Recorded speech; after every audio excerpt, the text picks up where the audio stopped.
Então, primeiramente, boa noite. Boa noite. É sempre uma alegria estar aqui no Centro Dom Bosco. Agradeço a presença de todos e dou as boas-vindas aí aos nossos queridos, aqueles que vieram pela primeira vez.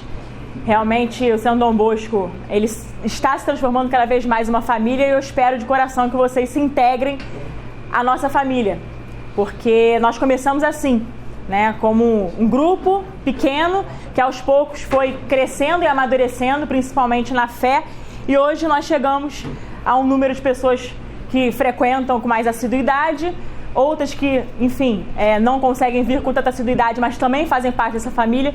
Então, para mim, é sempre uma honra muito grande estar aqui nesta casa, né, que Centro Dom Bosco, no caso, faz parte da nossa história. Inclusive, o apostolado meu na política começou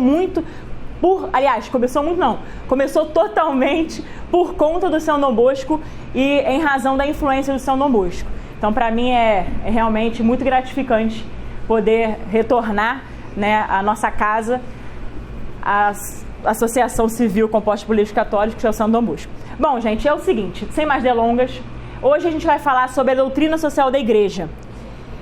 A intenção seria começar uma espécie de curso, um curso que deve ter aí mais ou menos uma duração de umas 5, 6 aulas, uma vez por mês, tratando desta temática doutrina social da Igreja.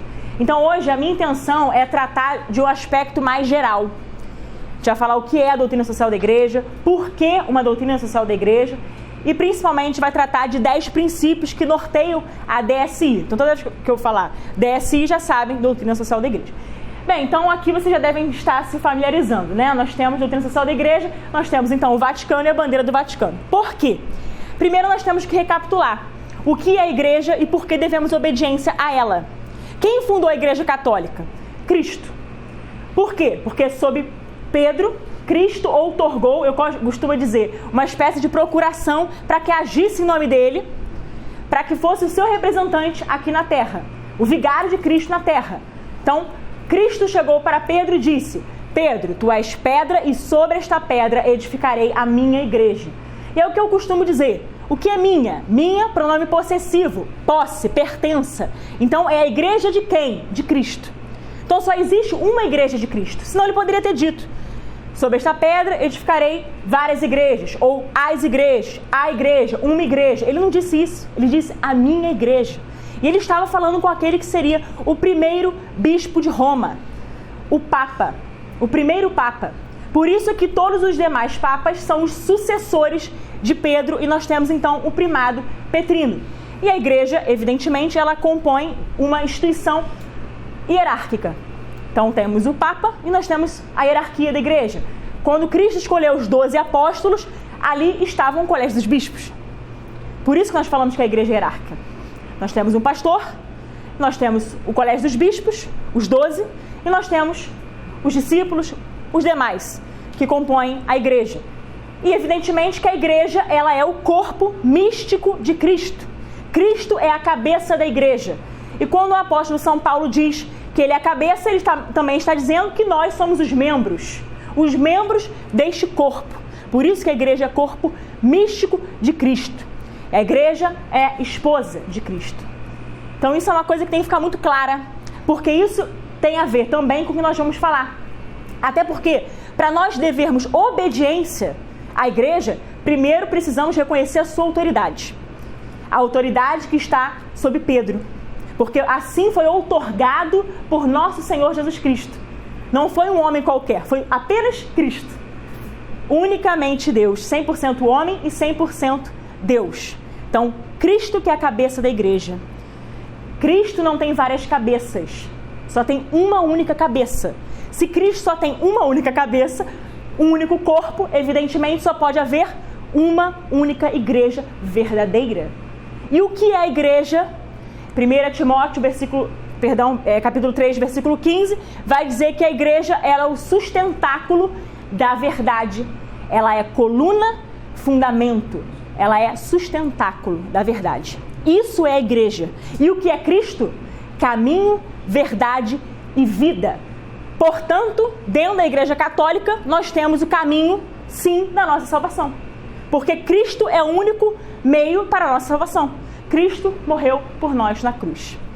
Então isso precisa ficar absolutamente pacífico dentro de nós, para que nós entendamos a autoridade da nossa igreja, da Igreja Católica, Apostólica Romana, ou seja, da igreja que é católica, na etimologia da palavra, universal. Apostólica, porque veio da fé dos apóstolos, de forma íntegra, coesa, até nós nos dias de hoje. Nós recebemos a fé dos apóstolos. E romana, porque foi fundada sob o bispo de Roma. Superada essa parte, nós vamos ingressar, então, na doutrina social da igreja. O que é a doutrina social da igreja? Vejam, um parênteses breve. Tudo que eu falar aqui está totalmente respaldado sobre estes livros que vocês estão vendo aqui sobre a minha mesa. Depois eu vou mostrar a vocês, vou citar cada um desses livros, mas eu não vou falar absolutamente nada fruto do meu imaginário.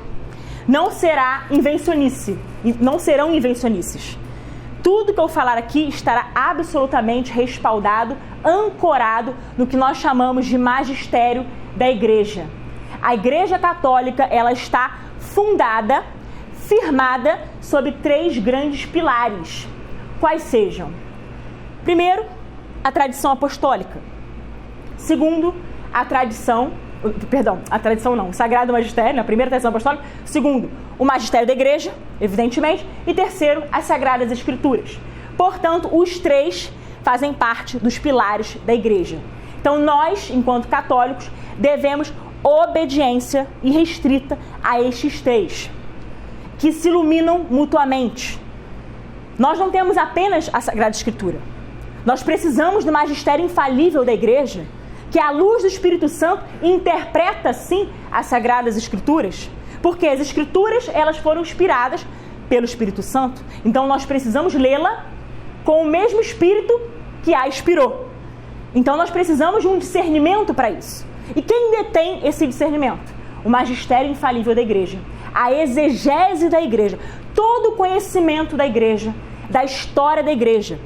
Já me perguntaram assim: Cris, por que você é católica? Há quem diga: porque eu sou batizada. De fato, o batismo nos integra. A nossa filiação, de fato, começa no batismo. Portanto, eu digo, eu sou católica porque a história me faz católica.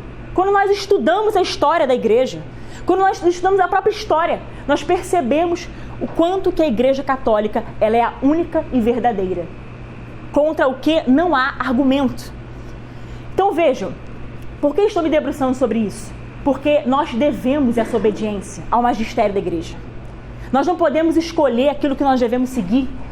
Da mesma forma, a Sagrada Escritura não pode ser apenas lida como uma livre interpretação, ao meu bel prazer. Como se fosse assim: eu interpreto de uma maneira, a Carol interpreta de outra, o Omar interpreta de outra, e assim por diante. Com perdão do que eu vou dizer aqui, o Espírito Santo não é esquizofrênico. Seria até um pecado eu falar isso. Mas eu estou falando propositalmente. Por quê? Porque só existe uma interpretação possível, que é aquela que está exatamente na autoridade da igreja. Por isso que Santo Agostinho já dizia, eu costumo repetir com veemência: eu não creria nas Escrituras se a isso não me levasse a autoridade da Igreja Católica. Então vejam, nós somos católicos e temos que sê-lo por convicção, por amor, e assim defender esse tripé: o magistério, a Sagrada Escritura e então a tradição apostólica. E a doutrina social da igreja, ela está repousada sobre a observância exatamente desses 3 pilares. Por isso que eu vou citar alguns documentos importantíssimos da igreja, como esse, por exemplo, o compêndio, na verdade, que é um compilado, que é este livro aqui. Eu vou mostrando à medida que eu for mostrando os slides, vou mostrando também os livros. Este aqui é um livro que basicamente é, como eu falei, um compilado, é uma síntese da doutrina social da igreja, mas ele por si mesmo não se basta. É necessário que nós também tenhamos os demais documentos. Por isso que eu costumo dizer, como que nós fazemos para entender bem a doutrina social da igreja? Nós temos que ler as encíclicas, que nós vamos falar a partir de agora. Bom, o que é a doutrina social da igreja? A locução doutrina social remonta a Pio XI, que designa o corpus doutrinal referente à sociedade, que a partir da encíclica Rerum Novarum, 1891, de Leão XIII, se desenvolveu na igreja através do magistério dos romanos pontífices e dos bispos em comunhão com eles. Então vejam, muitas pessoas dizem que a doutrina social da igreja começou com a Rerum Novarum, com esta encíclica do Papa Leão XIII em 1891. Vocês acham que isso é verdade ou não? Não, na verdade, sistematicamente, a doutrina social começou aqui, com este marco inicial. Porém, evidentemente, a igreja sempre se preocupou com os aspectos todos do ser humano. A igreja católica, ela se preocupa não só com a nossa vida espiritual, que ela é a mais importante, sem dúvida. A igreja católica, ela tem como missão precípua levar as almas para os céus, a salvação das almas. É para isso que a igreja vive e existe. É para isso que o Espírito Santo age por meio da igreja. E é para isso que nós estamos aqui, querendo nos conhecer e nos aprofundar no conhecimento da sã doutrina da igreja. Nós queremos o quê? A salvação das almas. Eu quero a minha salvação, eu quero a de vocês, de todos vocês. E essa é a missão da igreja. Esse é o norte poderoso. Agora, a igreja sempre se preocupou não só com a vida espiritual do indivíduo.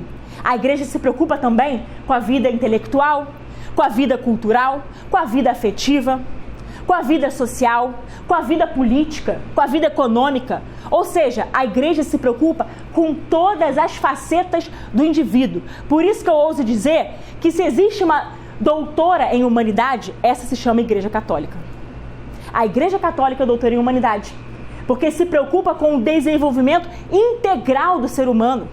Não olha apenas para um aspecto enviesado, não olha apenas para um aspecto reducionista, olha para todos os aspectos.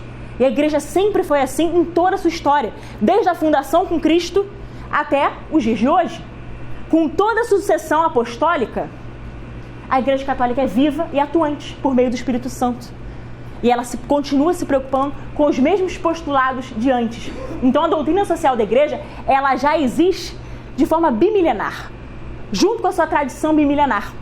No entanto, é bem verdade que sistematicamente, quando eu falo sistematicamente, é o estudo sistemático. Por quê? Porque, evidente, se nós considerarmos a igreja primitiva, século I, por exemplo, é claro que todos terão ali a exegese, o conhecimento, mas há discernimentos que vão acontecer ao longo de épocas, de culturas e de tempos. E a igreja, ela vai discernindo cada detalhe do seu tempo conforme a sua época, mas sempre sem trair os três pilares.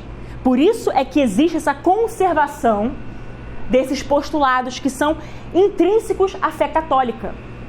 Então vejam, é fundamental que nós compreendamos, quando a gente fala de doutrina social, a gente tem um marco realmente no campo do estudo sistemático, estudo orgânico, que é a partir da Rerum Novarum.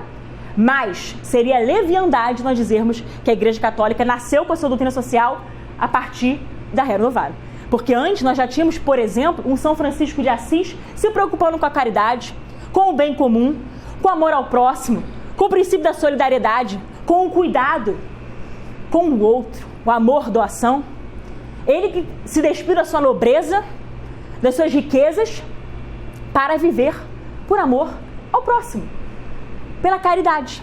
Isso é o bem comum, que é o objeto da política.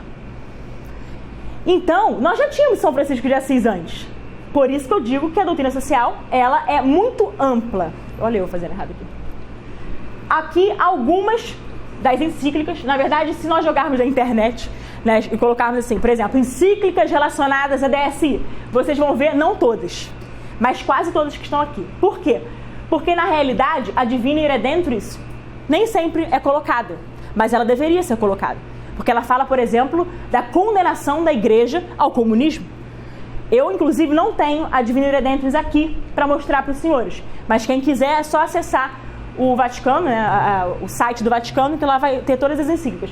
Então aqui, Rerum Novarum, que foi a primeira desse caminho sistemático, para pavimentar esse caminho da DSI, 40º ano, Divina Redemptoris, Mater e Magistra, ou seja, a igreja que é mãe e mestra, ela é educadora, é o que eu sempre falo, ela educa principalmente para as virtudes. E as virtudes que nos levam a querer cada vez mais alçar e buscar o quê? As coisas do alto.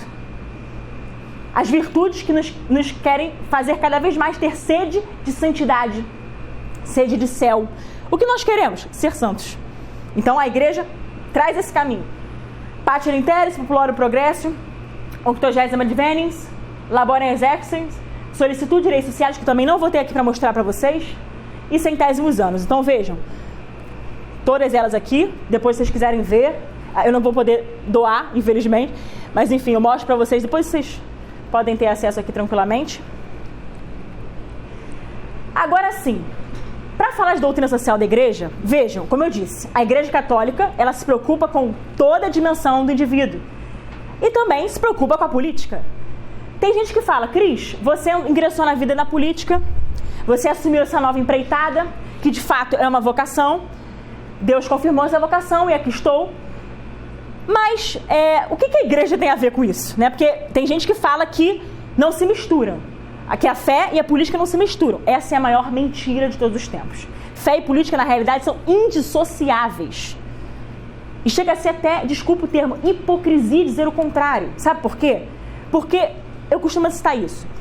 Eu não tenho como me despir da minha moral católica para ir votar em absolutamente nada. Eu não tenho como fazer isso. Peraí, eu vou votar agora uma pauta importante. Deixa eu me despir aqui da minha catolicidade para eu ir lá votar. Isso não existe. Eu não vou trair meus princípios e valores. Eu não posso trair meus princípios e valores. Porque princípios e valores são inegociáveis. A minha fé é inegociável. E se eu não puder viver a minha fé dentro do apostolado político, me tirem de lá. Porque não é meu lugar lá. Vocês entendem o que eu estou querendo dizer? Então o apostolado da gente, seja na vida na política, seja na vida social, seja no nosso próprio matrimônio, precisa ser associado à nossa fé católica, que tem que ser autêntica, tem que ser viva, tem que ser eficaz. Isso é fundamental. Então, quando a gente fala da política, muitas pessoas já se hostilizam. Ah, não, política, que nojo. Não quero falar de política porque hoje política é sinônimo de corrupção. Só lembra daqueles corruptos, de quem está preso. Vejam, a política é isso. Se a gente for bem na etimologia da palavra, se a gente resgatar o princípio e mais, o próprio significado da palavra política, desde Aristóteles, por isso que aqui eu botei o livro de Aristóteles, Política, que está aqui, recomendo fortemente que leiam. Mas vejam, leiam como o início de quem vai ler todos os outros livros da doutrina social da igreja. Ele não pode ser lido sozinho, porque senão não vai ser entendido conforme a doutrina da igreja. Nós precisamos ler tudo à luz da DSI. Então, nós temos que ler sim, fundamenta muita coisa, mas ele sozinho não basta. Tem que ficar claro isso. Então, a política de Aristóteles, a política em Aristóteles e Santo Tomás. Então, esses livros que eu estou recomendando aqui é apenas para mostrar o quê? O que é a política? Polis, cidade. É a preocupação com as atividades da cidade. E o ser humano é um animal político. Por quê? Porque ele é destinado à vida em sociedade. Ele é destinado a viver socialmente. Veja, nós não somos uma ilha. Como diria o padre Paulo Ricardo, nós somos uma solidão e quando a gente casa, é a junção de duas solidões. No entanto, nós não somos uma ilha. Há uma diferença colossal entre as duas coisas. O que significa dizer? Significa que a gente está exatamente impelido, porque faz parte do nosso direito natural, viver em sociedade. Tem vocações, ou seja, a vida eremita, etc., que é diferenciada. É uma vocação elevadíssima, é diferente. Mas assim, o ser humano, na essência, na sua natureza, ele está destinado à vida social, sim. Por isso que as pessoas vivem em comunidade, em sociedade. E veja, a própria Santíssima Trindade, o Pai, o Filho e o Espírito Santo são fluxos de amor entre os três. São a própria comunidade de amor. Não é diferente entre nós.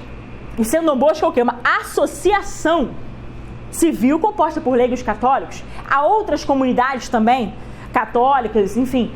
Qualquer associação faz parte da natureza do ser humano. E isso, querendo ou não, é ser um animal político. É ter essas relações subjetivas. Agora, qual é o objeto da política? O objeto da política não é outro senão o bem comum. É isso, é o bem comum. Então, a política precisa servir o bem comum. Ela precisa estar destinada a este fim, que é o bem comum. E o que diz Aristóteles, então, nesse livro, A Política, diz que, além de ser o bem comum, o seu objeto, a política ela precisa ser um meio para ser ordenado a virtudes, a prática, ao exercício das virtudes. Parece até escandalizante quando a gente vê o que se transformou a política hoje. Eu até certa vez falei dentro do parlamento, na CCJ, numa certa votação da reforma da Previdência, que a esquerda estava gritando do outro lado, e eu falei, isso aqui realmente é um exercício de virtude, porque haja paciência. E é verdade, querendo ou não, claro que em menor grau, mas querendo ou não, a política precisa ser esse exercício. Buscar as virtudes, nós precisamos de virtudes, nós precisamos da paciência, da temperança, eu diria mais, da prudência. Há quem diga que a política é a arte do possível. Eu ouso dizer que é a arte da prudência, porque nós precisamos ser muito prudentes e buscar muita sabedoria do alto para fazer qualquer coisa na política. Então nós precisamos fazer o quê? Resgatar o verdadeiro significado da política para bem exercê-lo, em nome do bem comum, para a prática das virtudes. E qual vai ser a consequência natural disso? Diz Aristóteles, a felicidade. A virtude seria igual à felicidade. Seria uma coisa a consequência da outra. É isso que tem que ser a política. É para isso que a política serve. Ela precisa estar ordenada para um fim. Agora, a política é um fim em si mesmo? O que vocês acham? Evidentemente que não. Qual é o fim último do homem? Também não é ele mesmo. O fim último do homem não é a salvação da sua alma? Não é buscar as coisas do alto? Não é a eternidade? O céu? Pois é. Não é para lá que queremos ir? Esse é o fim último do homem. Então, é evidente que o fim último da política também não vai ser esse. A política ela pode ser um meio, um instrumento para estar ordenado sim a um fim, que busca essa virtude para então chegar à felicidade, que é o seu, digamos assim, objetivo. Princípios gerais da DSI. Aqui de uma forma bem direta, a gente elencou 10 princípios. Por que 10 princípios? Se nós formos ler, evidentemente, todas as encíclicas, todos esses documentos, nós vamos ver que todos perpassam por aqueles princípios. Então, na verdade, eu fiz uma síntese da DSI. Claro que nas próximas aulas que nós tivermos, eu vou tentar, porque eu sei que é inesgotável o conteúdo, mas eu vou tentar, de alguma forma, passar de uma forma mais detalhada por cada encíclica. Rerum Novarum, 40º ano, enfim, Mater Magistri, Pacem in Terris. Vou tentar aos poucos usar, né, as encíclicas e, de alguma forma, esclarecê-las melhor. Mas aqui eu vou dar um princípio mais geral. Princípio do bem comum, princípio da subordinação da ordem social à ordem natural, dignidade da pessoa humana, princípio da solidariedade, princípio da justiça, não ao império do dinheiro, não ao socialismo, princípio da subsidiariedade, direito à propriedade privada e respeito ao direito natural. São princípios gerais que norteiam a DSI, que pavimentam o caminho da DSI. Por favor, saudar aqui meu querido Márcio Galberto, deputado estadual. Veio me prestigiar. Eu não vou dizer que ele é um gigante, porque...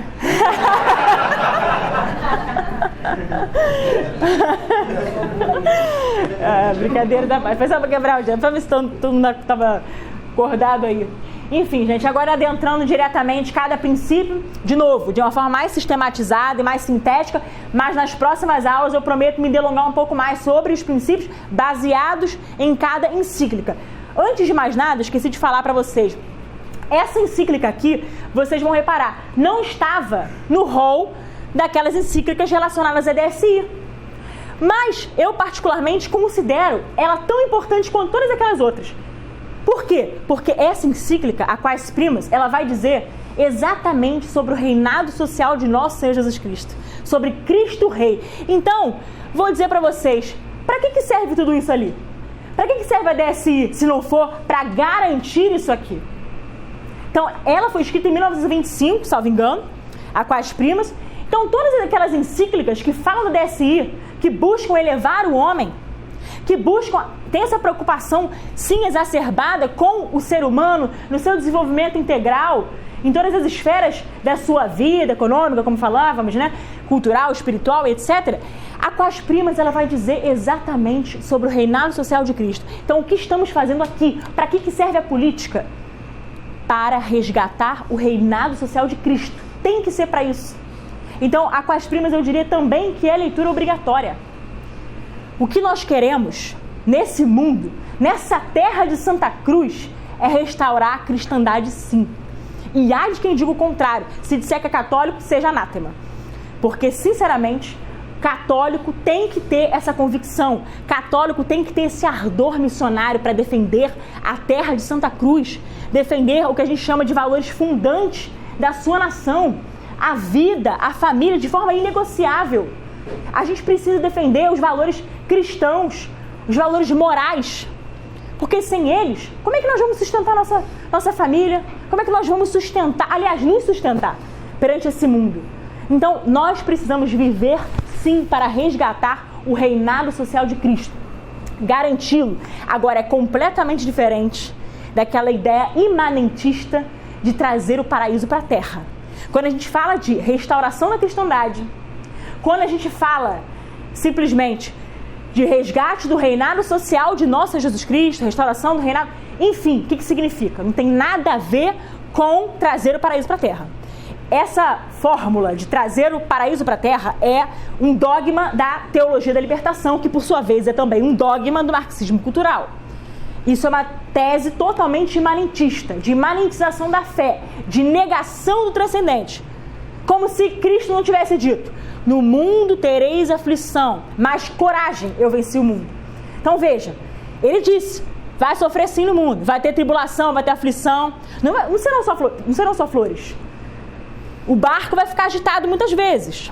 Mas vejam, coragem, eu venci o mundo. Então nós temos o quê? Nós temos as virtudes cardeais, teologais, como por exemplo a fé, esperança e caridade, que na graça santificante do batismo elas são infusas. Então nós temos todas essas virtudes para nos fortalecer, para nos ajudarem literalmente a caminhar nesse mar revolto muitas vezes, na vida às vezes cheia de vale de lágrimas. Nós passamos muito por um vale de lágrimas. Agora, tudo isso que nós estamos falando precisa ser feito para esse resgate. Então, restauração da cristandade significa, eu gosto de retomar, até falei na aula passada que eu dei no Centro Dom Bosco, que eu falei sobre, na verdade foi sobre o benefício da obediência, mas eu acho que em algum momento eu falei sobre isso, sobre a conservação dos 3 pilares, na verdade, das 3 cidades. O Papa Bento XVI, só um parênteses para entrar nos princípios propriamente ditos. O Papa Bento XVI, certa feita, diante do parlamento alemão, ele disse que era necessário, para a conservação da cultura cristã, o encontro de 3 cidades grandes. Quais sejam? Jerusalém, para nos lembrar do transcendente, Roma, para lembrar do direito romano, e Atenas, para lembrar da filosofia grega. E o que aconteceu com essas 3 cidades que deveriam se encontrar para conservar a cultura cristã do Ocidente, os valores cristãos? Essas cidades, elas estão, de certo modo, divorciadas. Está havendo um verdadeiro desequilíbrio, um verdadeiro desencontro dessas 3 cidades. Mostra o porquê. O que se transformou a filosofia? Filosofia grega, cujo objeto é a contemplação da verdade, ela está se transformando em quê? As pessoas não buscam mais a contemplação da verdade através da filosofia. As pessoas estão buscando as suas ideologias.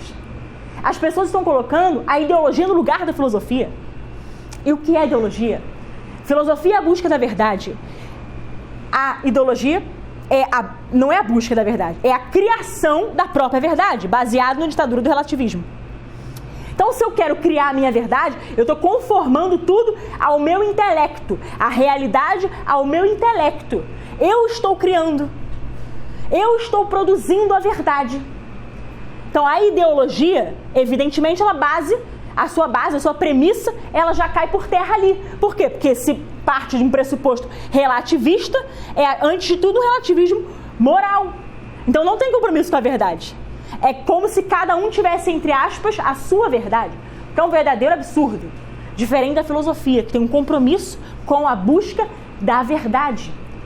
Por isso nós tivemos Sócrates, Aristóteles, Platão, enfim, tantos filósofos da antiguidade que se perguntavam, se questionavam, muitas vezes se interpelavam.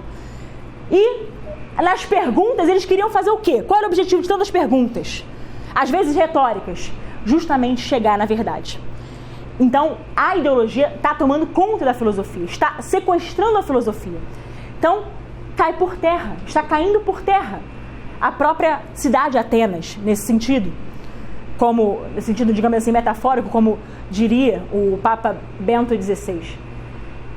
Em contrapartida, nós temos ali Roma, o direito romano. O que está acontecendo com o nosso direito? Eu fico até ofendida de lembrar, porque pelo ativismo judicial nós já podemos ver. Eu sou advogada, minha profissão é essa. Eu não sou política, eu estou política, mas a minha profissão não é deputada não, minha profissão é advogada. A política é um apostolado, é uma missão, é diferente. Mas vejam, eu como advogada me sinto ofendida, porque infelizmente hoje nós vemos o direito romano completamente desassociado com o direito natural.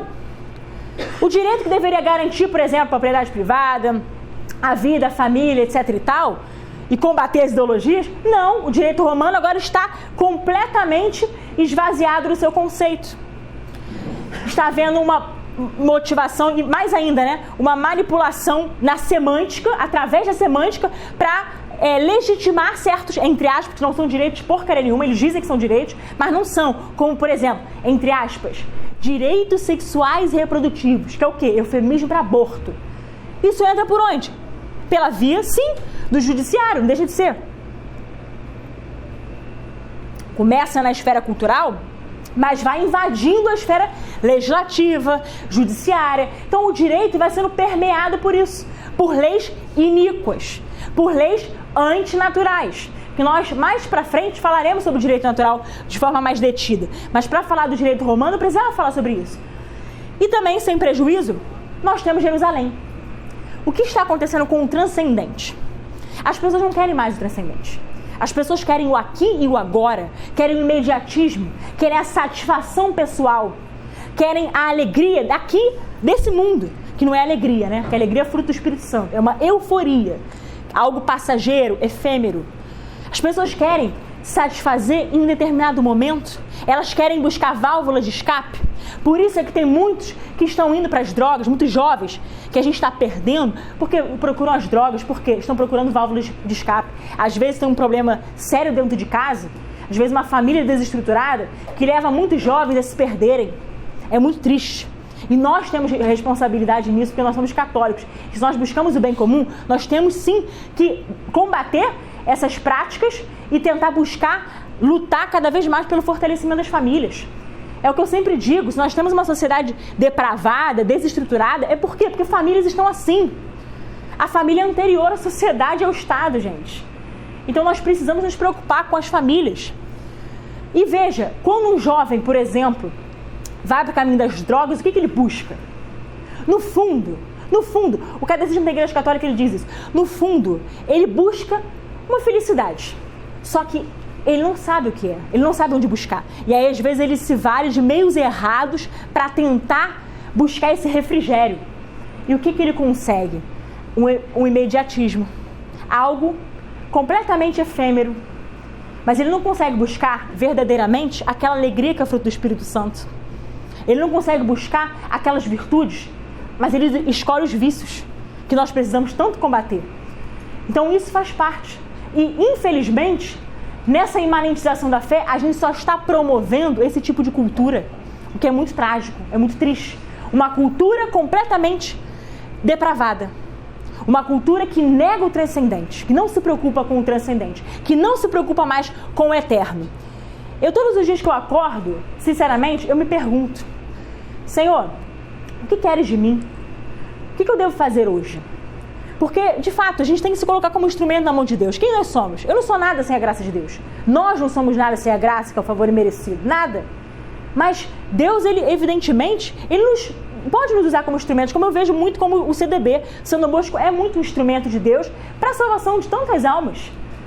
Mas veja, são seres humanos, são pessoas que são pecadoras, mas que estão tentando acertar. São leigos, mas que são leigos bem intencionados. Então, nós precisamos buscar cada vez mais o transcendente.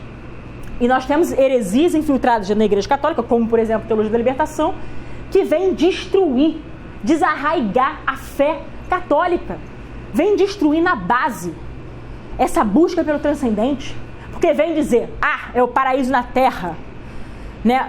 Enfim, como se realmente fosse possível isso. E Cristo já disse que não era possível, já dizia, que não era possível isso. Então, por conta desse desencontro entre essas três cidades, nós temos uma ruína do que a gente chama de cultura cristã, da civilização ocidental, os valores morais da civilização que construíram, a civilização ocidental. em que a igreja foi a sua construtora. Nós temos eu diria até a hecatombe desses valores morais. É triste. Então, o que precisamos fazer para conservar a cultura cristã? A gente precisa fazer com que elas voltem a convergir. O transcendente, o verdadeiro direito romano e a verdadeira filosofia. Então, a doutrina social da igreja, ela vai nos ajudar nisso tudo, através dos seus princípios. Porque tudo que a gente vai falar aqui, vocês vão perceber, está orientado para o nosso fim último, que é a salvação da nossa alma, está ordenado, está nos ordenando para Deus, não é para nós mesmos. Por isso que o primeiro princípio é o princípio do bem comum. Eu não estou orientada para mim mesma, para o meu próprio individualismo, para o meu próprio egoísmo, para a minha soberba, para a minha vaidade, não. Mas nós estamos orientados para o bem comum, cujo objeto, em que é o objeto da política. A política tem esse objeto, o bem comum. Por bem comum deve entender-se o conjunto das condições sociais que permitem tanto aos grupos como a cada um dos seus membros atingir a sua perfeição do modo mais completo e adequado. Veja, o que nós precisamos? Nós precisamos olhar para o próximo. O bem comum também passa por isso. É esse conjunto em que o Catecismo da Igreja diz, evidentemente, também, mas faz parte dessa doação, dessa caridade, desse cuidado, olhar para o outro e não olhar para si. Por isso que não é uma questão individualista, não pode ser egoísta, não posso ser motivado pelas minhas próprias paixões. Eu preciso renunciar às minhas próprias paixões, meus vícios, e buscar essas virtudes. E o princípio do bem comum é exatamente orientado para isso. Segundo princípio, subordinação da ordem social à ordem moral. A autoridade exigida pela ordem moral emana de Deus. Aí vem Romanos 13, 1 e 2. Submeta-se cada qual às autoridades constituídas, pois não há autoridade que não tenha sido constituída por Deus, e as que existem foram estabelecidas por Ele. Quem resiste, pois, à autoridade, opõe-se à ordem estabelecida por Deus, e os que lhe resistem atraem sobre si a condenação. Eu sei que, lendo pela primeira vez, muitos devem colocar a mão na cabeça e falar: meu Deus do céu, como é que nós tínhamos que dever obediência a Dilma? Não, nós não tínhamos. Nós não tínhamos não tínhamos mesmo. Eu falo isso com muita tranquilidade, porque aqui em Romanos deixa claro, e o Catecismo vai esclarecer isso melhor ainda. Veja, existe uma ordem natural, uma ordem moral natural. Aqui, a ordem social está submetida. Quando a gente fala em submissão da ordem social, não é só ordem social, é a ordem legal, é a ordem jurídica. Tudo isso deve estar submetido à ordem moral natural, à ordem natural, à lei natural. Gosto sempre também de citar uma frase de São Tomás de Aquino, que diz: a lei dos homens deve ser a expressão da lei divina, do contrário é corrupção da lei, é uma lei iníqua. Por isso é que eu digo com tranquilidade que, se por exemplo a Dilma estava preocupada com a legalização do aborto, eu não sou obrigada a seguir isso. Por quê? Porque é contra a lei natural. Então eu não estou obrigada. Nós precisamos sim respeitar as autoridades constituídas, porque essas foram confiadas por Deus, foram determinadas por Deus, no caso estabelecidas por Deus. Agora, desde que essas autoridades respeitem a ordem moral natural. E o que é a ordem moral natural? O que é a lei natural? Mais pra frente a gente vai falar mais detidamente sobre lei natural, mas eu já antecipo a vocês. A lei natural não foi uma lei imposta. Ser natural decorre da natureza do ser. Se é uma lei natural, ela não precisa ser positivada. Muito pelo contrário, o direito positivo precisa respeitar essa lei natural. Vocês estão entendendo essa lógica? Por quê? Porque a lei natural, ela está inscrita, ela está gravada no coração do homem. E os exemplos eu vou deixar para o final. Mas é bem verdade que nós temos essa submissão. Porque senão, sinceramente, essa autoridade que foi estabelecida por Deus, como está dizendo exatamente o apóstolo São Paulo na carta a Romanos, versículo 13, ela foi estabelecida por Deus, mas se ela não respeitar a lei natural, a ordem moral, simplesmente ela está incorrendo em abuso de poder, em abuso de autoridade. É um poder degenerado. É isso. de forma bastante, assim, sintética, é exatamente isso. Então nós devemos total observância da lei natural, do direito natural, dessa ordem moral natural. Porque senão nós seremos apenas mais um, ou uns, dentro dessa lógica de subversão do próprio poder. Se Deus estabeleceu, nós precisamos cumprir e cumprir bem, respeitando aquilo que decorre da natureza do ser. Terceiro, princípio da dignidade da pessoa humana. Esse aqui, particularmente, é um dos que eu mais gosto. Por quê? Porque a gente retoma lá atrás a criação, a história da criação. E Deus disse: façamos o ser humano à nossa imagem e segundo a nossa semelhança, para que domine sobre os peixes do mar, as aves do céu, os animais domésticos, todos os animais selvagens e todos os animais que se movem pelo chão. Gênesis 1:26. Por que eu falei que é um dos que eu mais gosto? Aonde nasce a dignidade da pessoa humana? Quem me responde?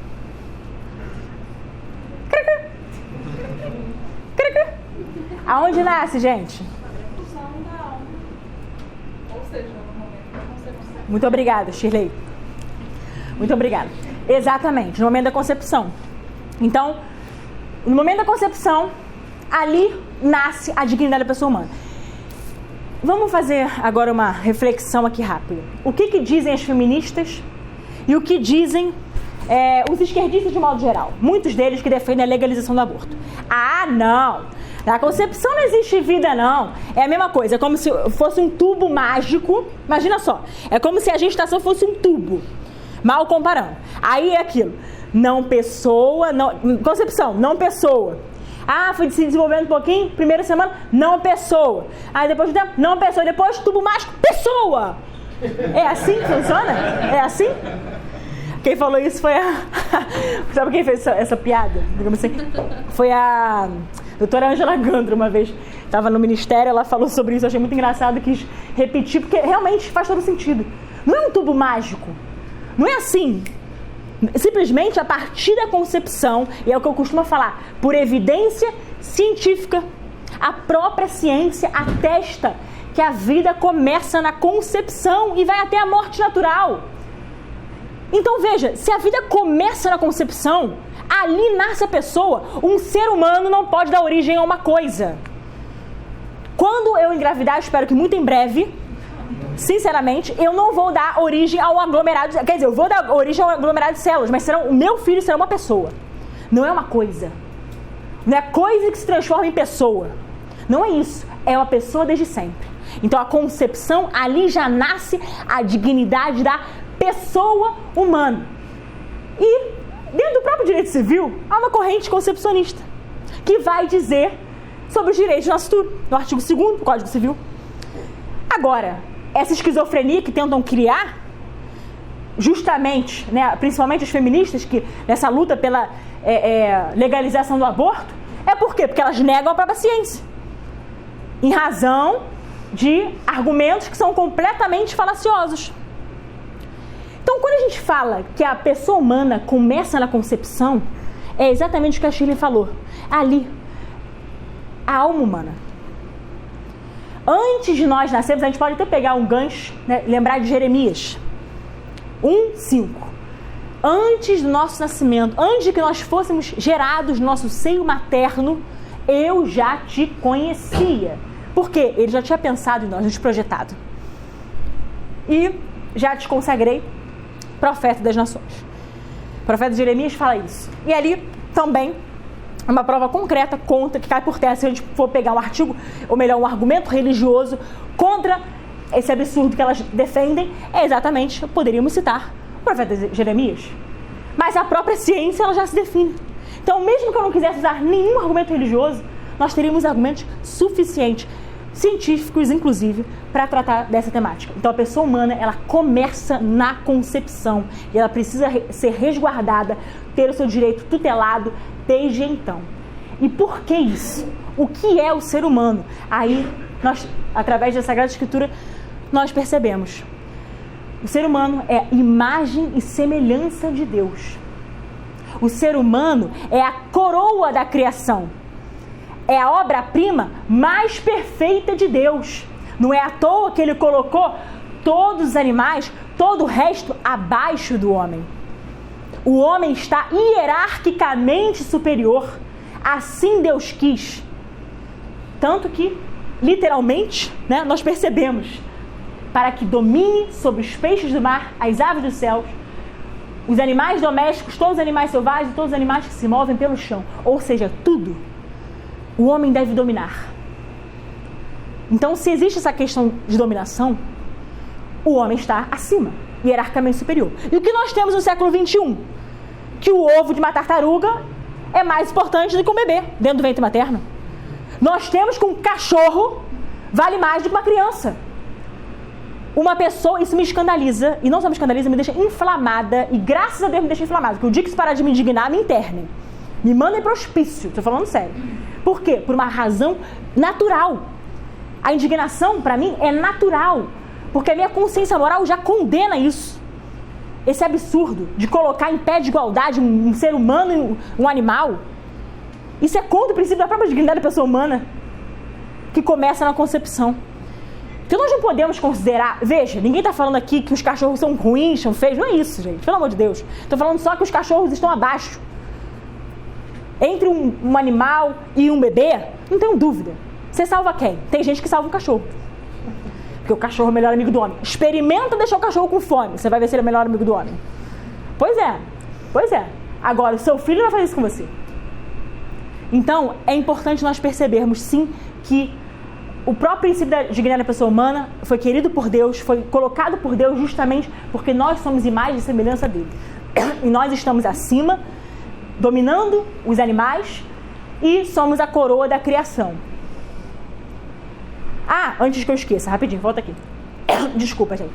Que eu acabei de lembrar. Por conta do ativismo judicial, o que nós temos percebido, né? Que em nome do princípio da dignidade da pessoa humana, tem pessoas pedindo autorização para o aborto. Vocês já viram isso? Pois é. Isso se transformou em algo, desculpa falar assim, é triste, mas se transformou em algo costumeiro. Em nome do direito da mulher, em nome do princípio da dignidade da pessoa humana, vamos abortar, vamos assassinar, vamos matar. É assim que funciona. É algo muito triste e trágico. E detalhe, trai o próprio princípio da dignidade da pessoa humana. Como?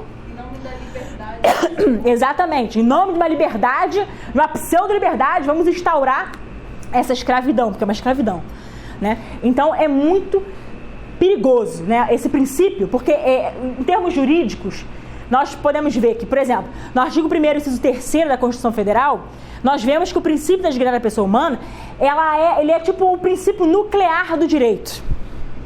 Toda a Constituição, etc e tal, enfim, deve apregoar esses princípios, como, por exemplo, o princípio da dignidade da pessoa humana que está ali dentro do sistema do ordenamento jurídico, ele é um princípio nuclear. Então, muitas pessoas o invocam para o mal, o que é uma aberração. Por quê? Se o princípio da dignidade da pessoa humana começa no nascimento, antes do nascimento, começa na concepção, não é ter que esperar nascer. Não, é na concepção. Então, nunca poderia ser defendido para legalizar ou então para autorizar o aborto. Então, é um absurdo. Agora sim. Já demonstrei minha indignação, podemos continuar. Princípio da solidariedade. Princípio da solidariedade. Esse aqui é bem autoexplicativo, mas eu acho que vale a gente apontar. A solidariedade é, claro, uma virtude eminentemente cristã. Pratica a partilha dos bens espirituais ainda mais que a dos materiais. Catecismo da Igreja Católica, parágrafo 1948. Princípio da solidariedade, de novo, assim como, por exemplo, o bem comum, a gente se preocupa com o próximo. Só que a solidariedade, ela pode ser, tipo assim, equiparada como uma caridade social. Então, nós nos preocupamos, a solidariedade, ela precisa estar envolta daquele bem espiritual. É muito mais do que preocupar-se com um bem material. Ela precisa buscar verdadeiramente, no fundo da nossa alma, a gente precisa praticar a solidariedade de coração, buscando o melhor para a pessoa, buscando, inclusive, olhando para a pessoa como a imagem e semelhança de Deus. Então não tem que buscar, a gente tem que tomar esse cuidado, viu? Porque tem pessoas que fazem assim, quer ver?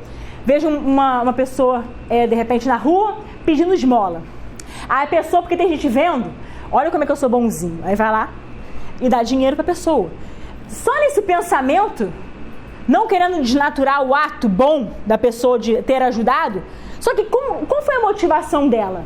Ela se motivou realmente querendo ser solidária, querendo ajudar, querendo contribuir, ou ela se motivou pelo seu próprio com a sua própria natureza de vaidade, de sou o máximo, estou querendo ajudar, mas na verdade eu também quero ser visto.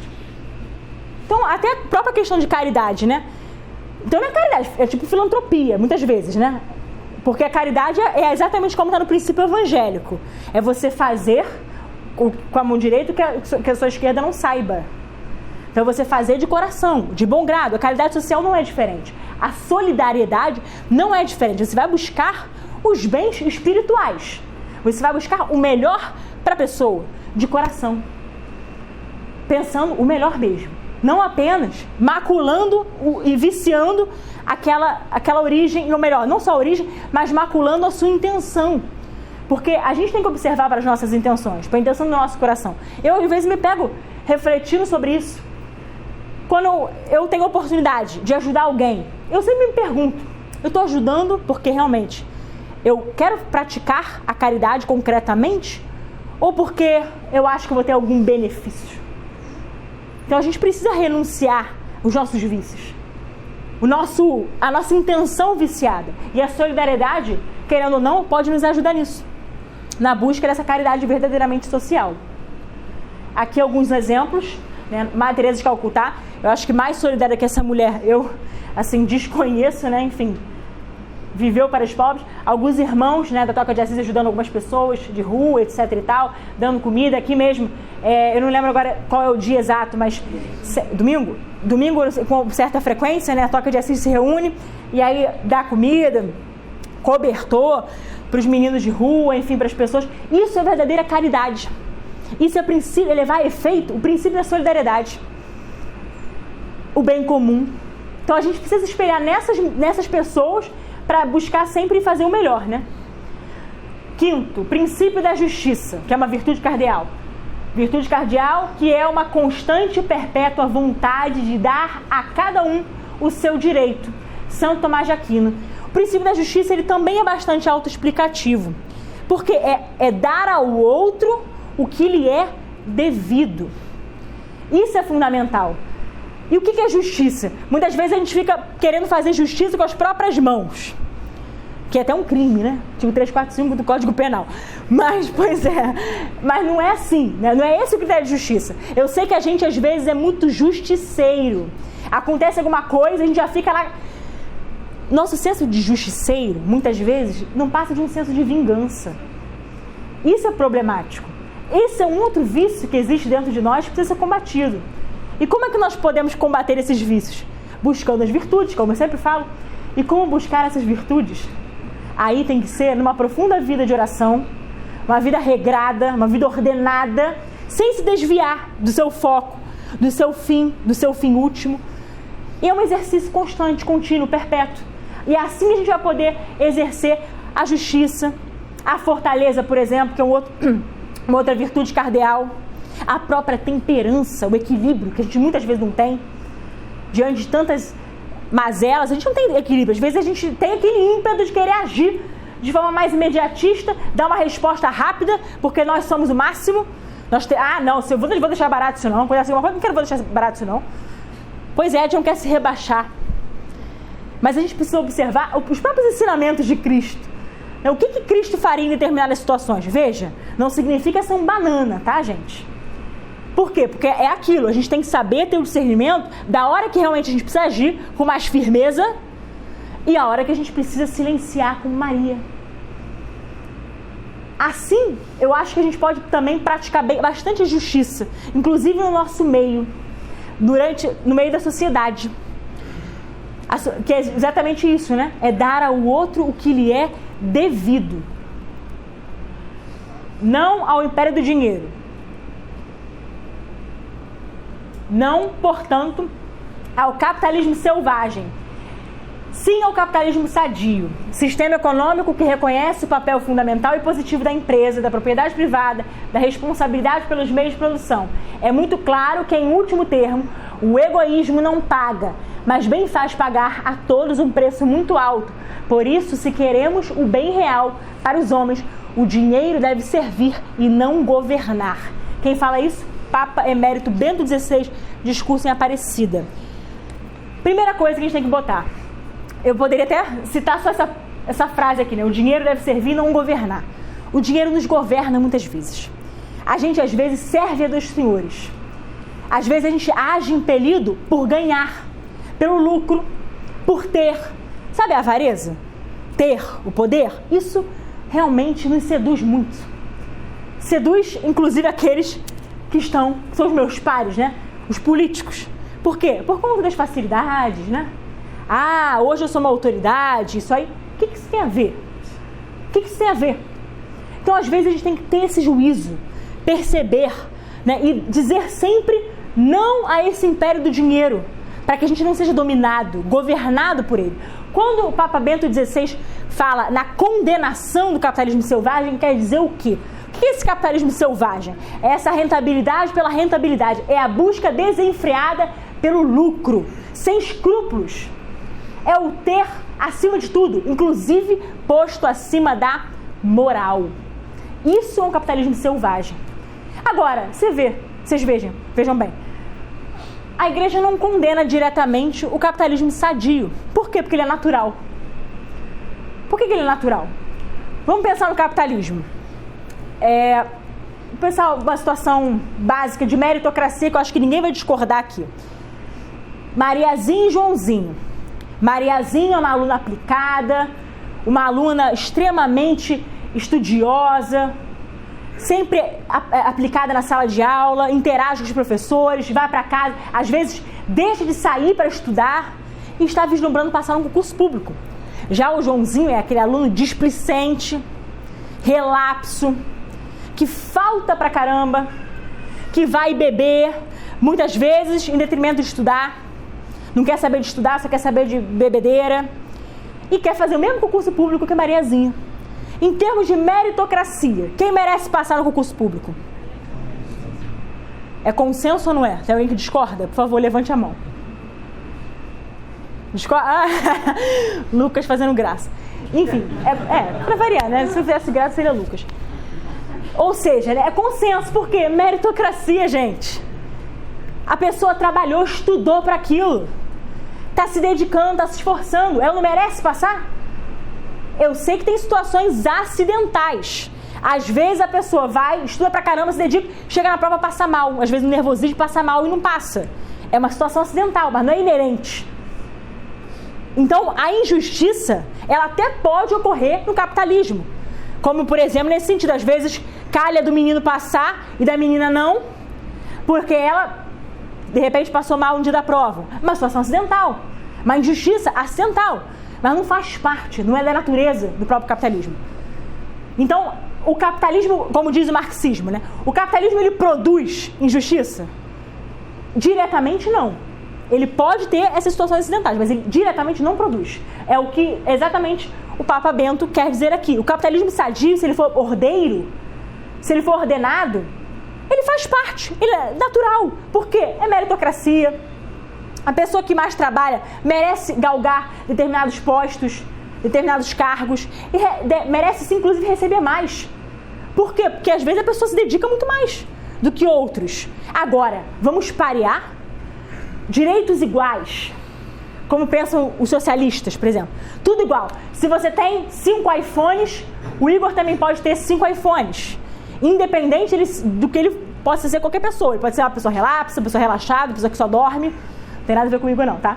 Só citei aqui. Enfim. Mas o que eu quero dizer? Não importa a forma de vida que cada um leve. Mas o pensamento socialista, não, direitos iguais, direitos iguais. Mas isso é, sinceramente, isso é justo? Então, o próprio princípio de justiça, ele é maculado quando a gente pensa nessa parte, nessa ideia. Desculpa. Então, quando a gente fala de não império do dinheiro, baseado exatamente no que diz o Papa Emérito Bento XVI, é para que a gente não viva visando o dinheiro. Por exemplo, o dinheiro que é necessário para a nossa subsistência, ele não pode ser colocado acima do bem da família. Eu não posso só trabalhar e esquecer da minha família. Eu não posso trabalhar, eu preciso ter a minha subsistência. Eu preciso trabalhar para colocar, de repente, dando exemplo, não eu, qualquer pessoa, enfim. preciso trabalhar para ajudar meu marido, que seja.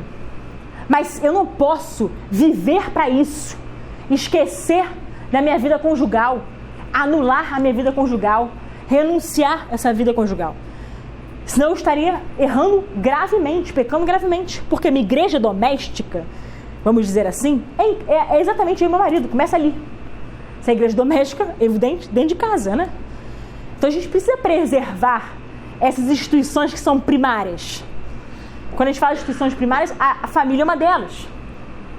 Então, é não se deixar ser dominado, governado pelo dinheiro. É não servir a dois senhores. Esse é o objetivo. Aqui, vocês não podem servir a Deus e ao dinheiro. Mateus 6:24. O sétimo, não ao socialismo.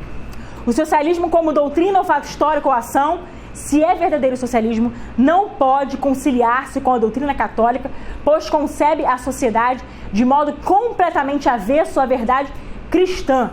40º ano fala isso. A Mater Magistra vai dizer que é radicalmente, diametralmente oposto o cristianismo do comunismo, do socialismo. Agora vamos tentar destrinchar um pouco mais isso aqui. Quando a gente pensa em socialismo, muitos já lembram das aulas de história, né?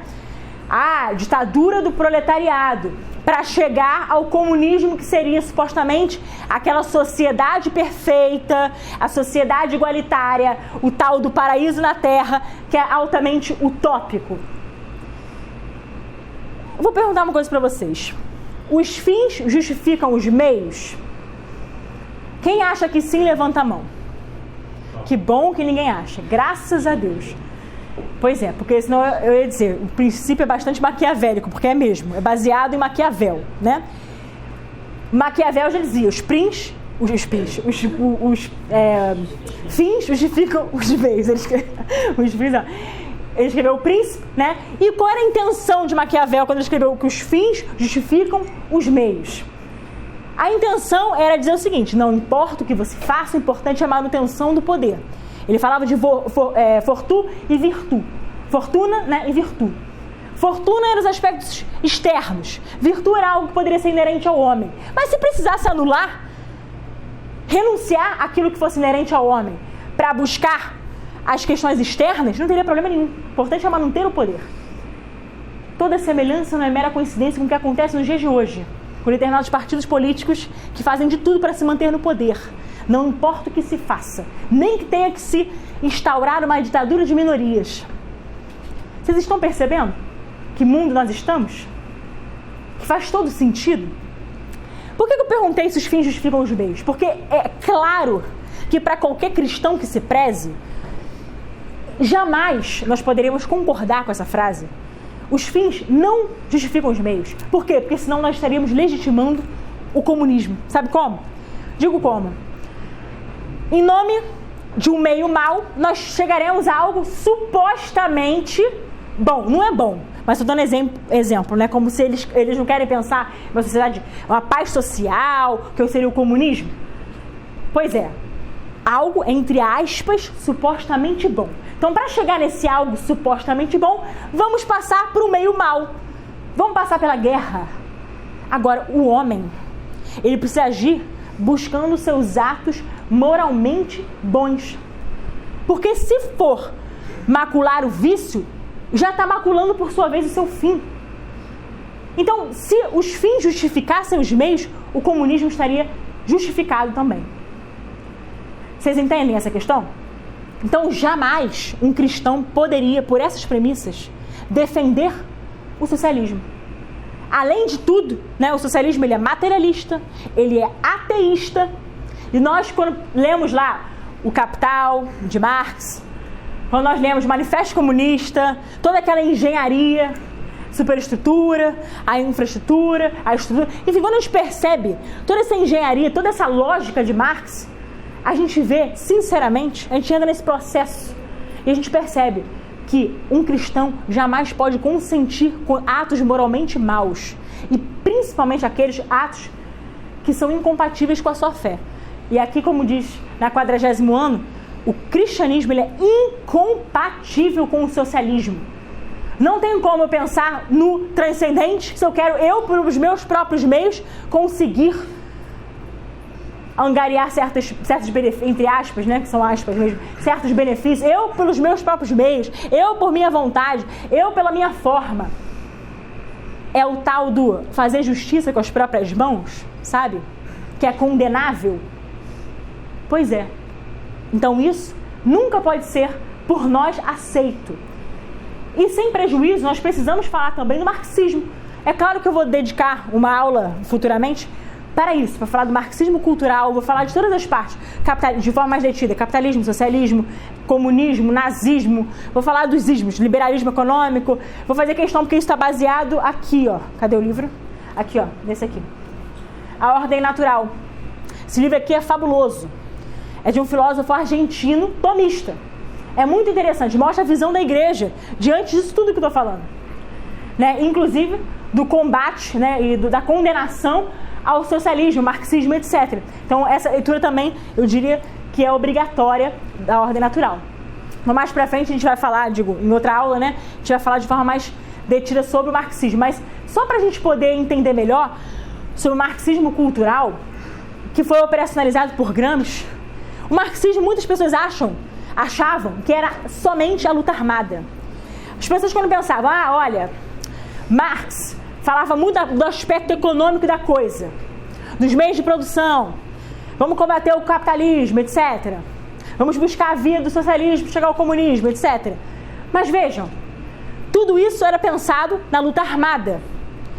Mas teve alguém que viu que apesar da derrocada da União Soviética, no aspecto da luta armada, teve um advento do marxismo no campo cultural. E isso foi operacionalizado, sim, por Gramsci, filósofo italiano, Marcuse. A gente pega, depois a gente vai estudar mais profundamente sobre isso também, a Escola de Frankfurt, o Theodor Adorno e tantas outras pessoas que fazem parte dessa engenharia nefasta, fazem parte desse pensamento marxista que é literalmente colocado na cultura para perverter e destruir o cristianismo. E pasmem, esse marxismo, ele foi embutido aonde? Ele foi orquestrado aonde? Como perceberam lá atrás que não iam conseguir destruir a igreja de fora para dentro, resolveram se infiltrar na igreja para destruí-la de dentro para fora. Eis aí a teologia da libertação, o dogma cultural, ou melhor, o dogma do marxismo cultural. Então vamos implodir a igreja. Por isso, vamos perverter as mentes. Vamos modificar o senso comum. Esse era o objetivo principal. E o marxismo que é totalmente ateísta. Por quê? Para que Deus, se o Estado pode servi-lo? Por isso que a gente combate tanto o agigantamento do Estado. Porque o Estado se presta a esse papel de socorrer a todos nós em nossas, entre aspas, necessidades. Então, para que Deus? Não precisamos pensar em transcendente. Nós não precisamos imaginar em um ser superior, porque o Estado, ele se vale por si mesmo.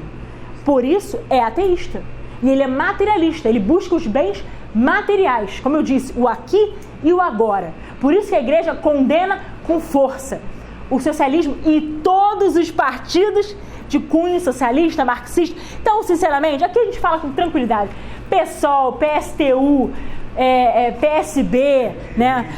Me ajuda, PT, PCB, PCdoB, PDT, enfim, esses partidos todos de origem, né? Enfim, todos eles têm ali no estatuto, na sua fundação, o ideário socialista, marxista, eles são condenados pela igreja. Então, nós não podemos olhar, mas a pessoa é tão boa, então por que ele está naquele partido? Horas. Sai do partido, gente. Mas não tem partido perfeito. Eu sei, eu que o diga que não existe partido perfeito. Mas é verdade, eu que o digo. Porém, é aquilo, a gente precisa observar aqueles, pelo menos, que não traiam valores fundamentais, direitos fundamentais. Eu mesma, quando fui escolher um partido, eu olhei assim e falei, gente, esse aqui não, com certeza.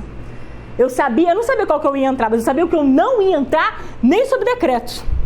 Então, esses eu já descartei, a gente descarta boa parte, são 34 partidos mais ou menos em média, né?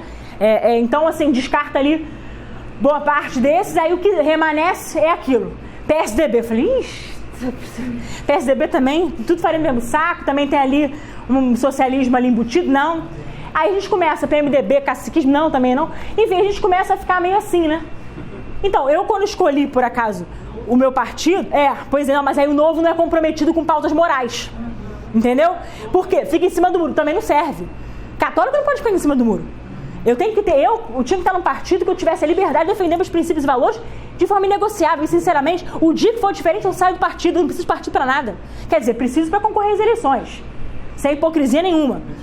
Né? É a condição sine qua non para você concorrer às eleições, é você ter um partido, claro.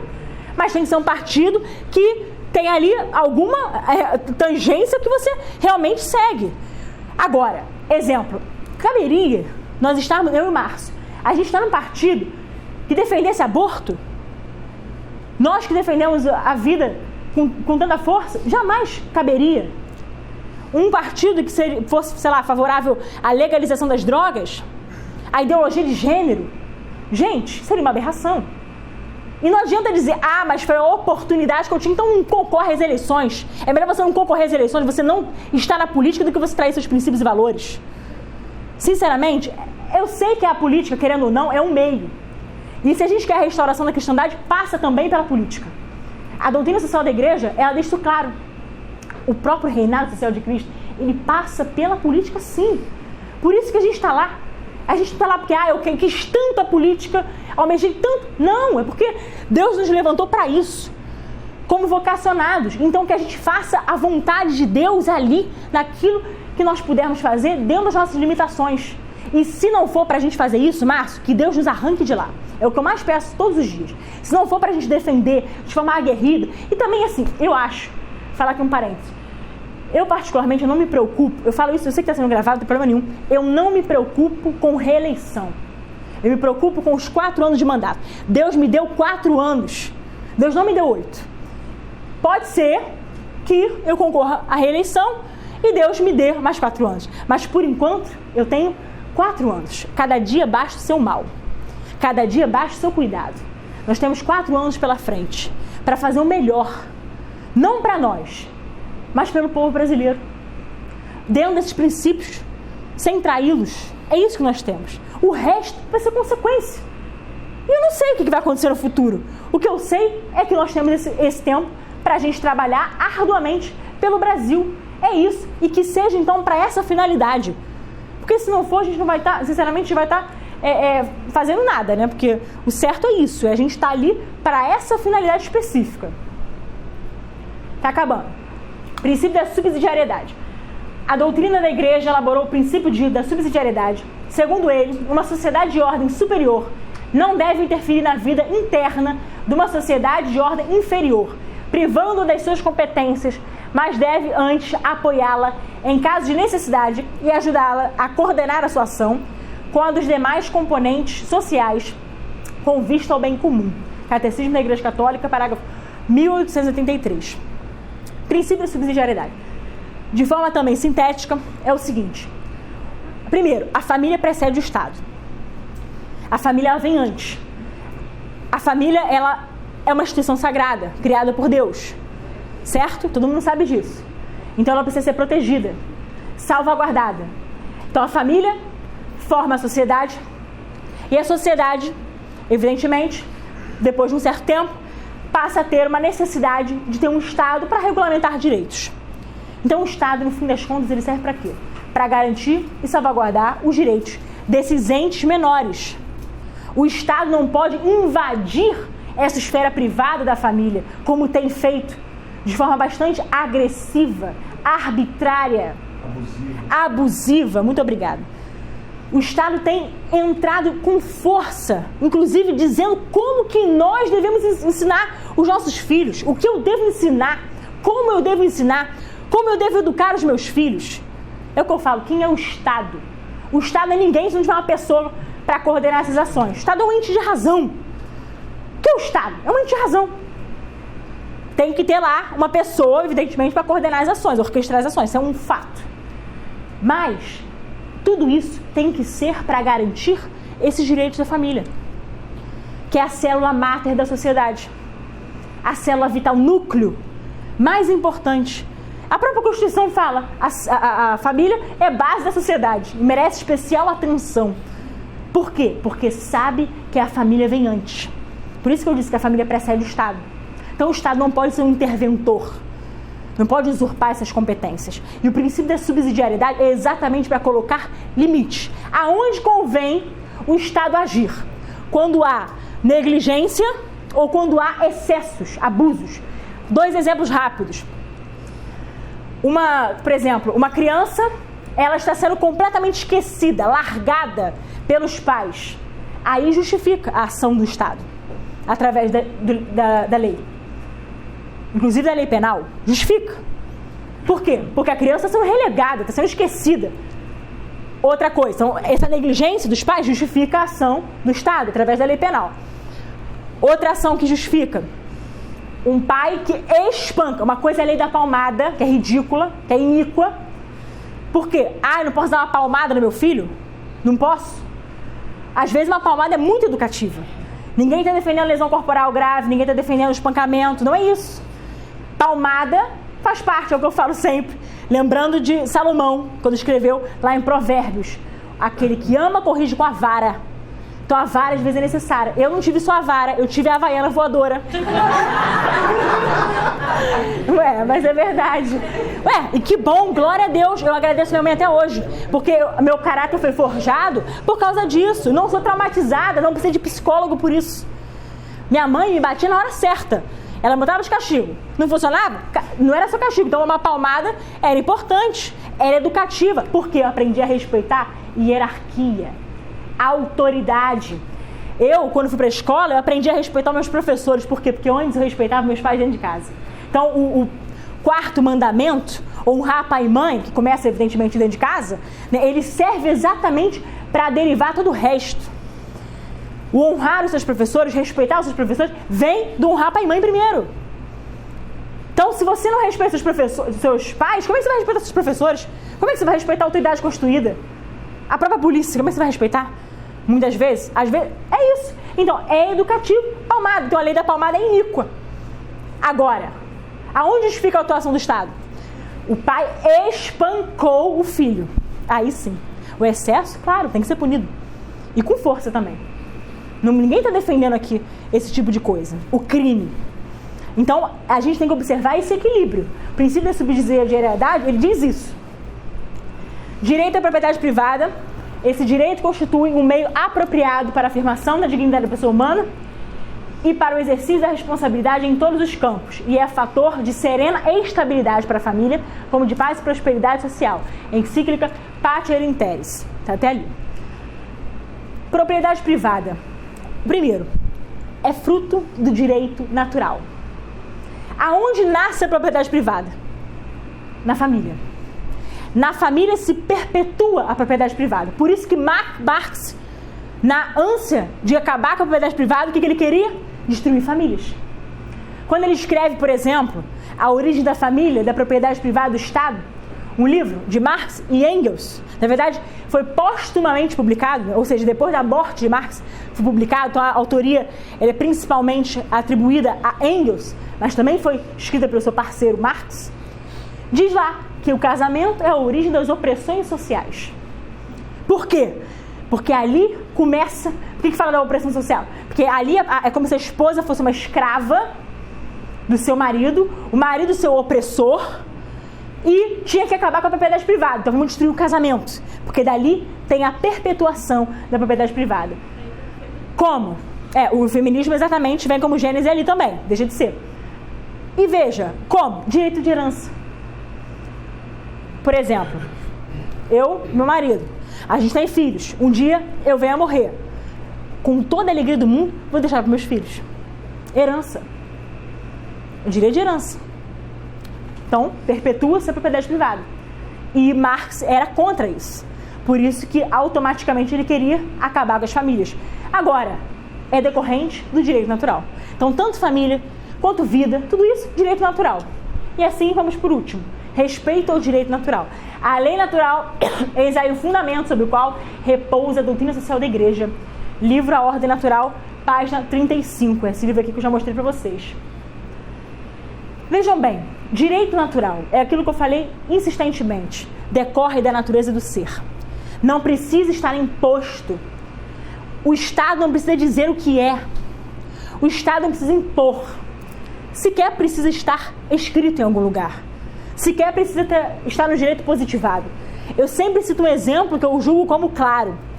Se não tivesse escrito lá no artigo 121, se não tivesse no artigo 121 do Código Penal, matar alguém, se não tivesse escrito que é crime, homicídio, nós teríamos condição, pela razão natural, de saber que aquilo é crime, que é pecado? Se não tivesse positivado, nós teríamos condição? Com toda certeza, independente da sociedade, independente da cultura que nós estivéssemos. Sabe por quê? Porque a lei natural está gravada no coração do homem. Então não precisa de um Estado para impor. O direito positivo, ele precisa ser, então, a expressão da lei de Deus. E sendo a expressão da lei de Deus, é o quê?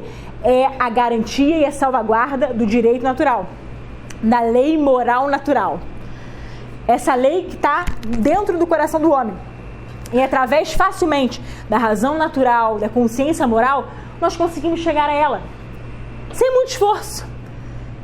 É aquilo, é atentatório. Quando a gente pensa, homicídio.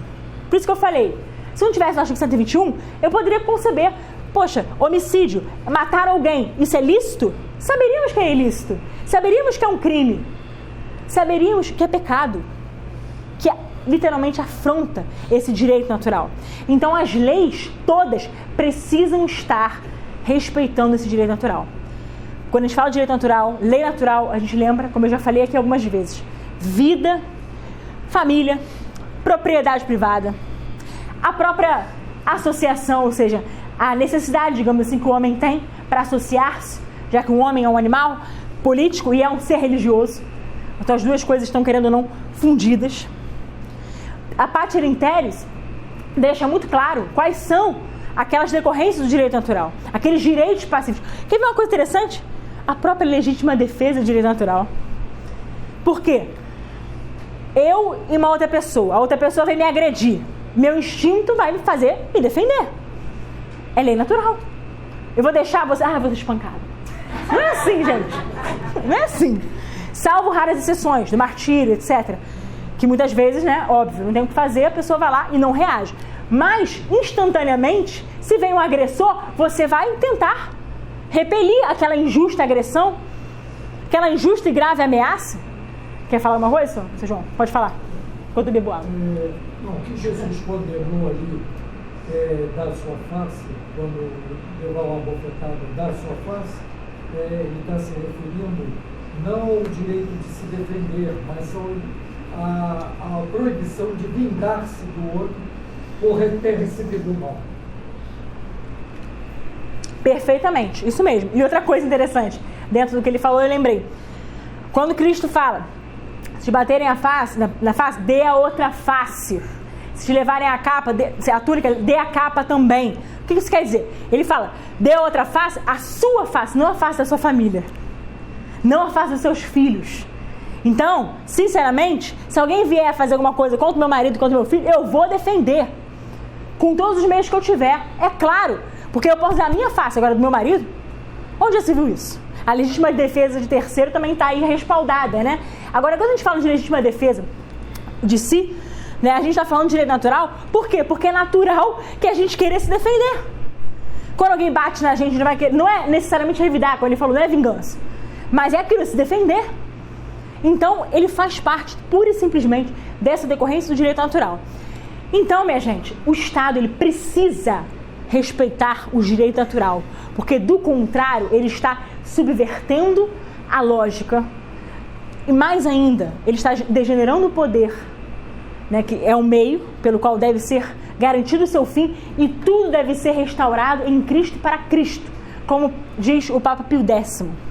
Então nós estamos aqui para aprender mais da doutrina social da igreja, aprender mais dessas riquezas da igreja E tudo isso que nós falamos não tem outra finalidade senão a salvação da nossa alma. A busca de nós por algo que realmente nos transcende. A busca do transcendente. E aqui eu encerro, né? Acabou. Enfim. E, por favor, quero que vocês... Quer dizer, quero que o Lucas me ajude. Cadê o Lucas? Lucas Henrique? Cadê você? Ô, Lucas. Cheio de ser sem graça. Me ajuda aí com Viva Cristo Rei, vai. Viva Cristo Rei!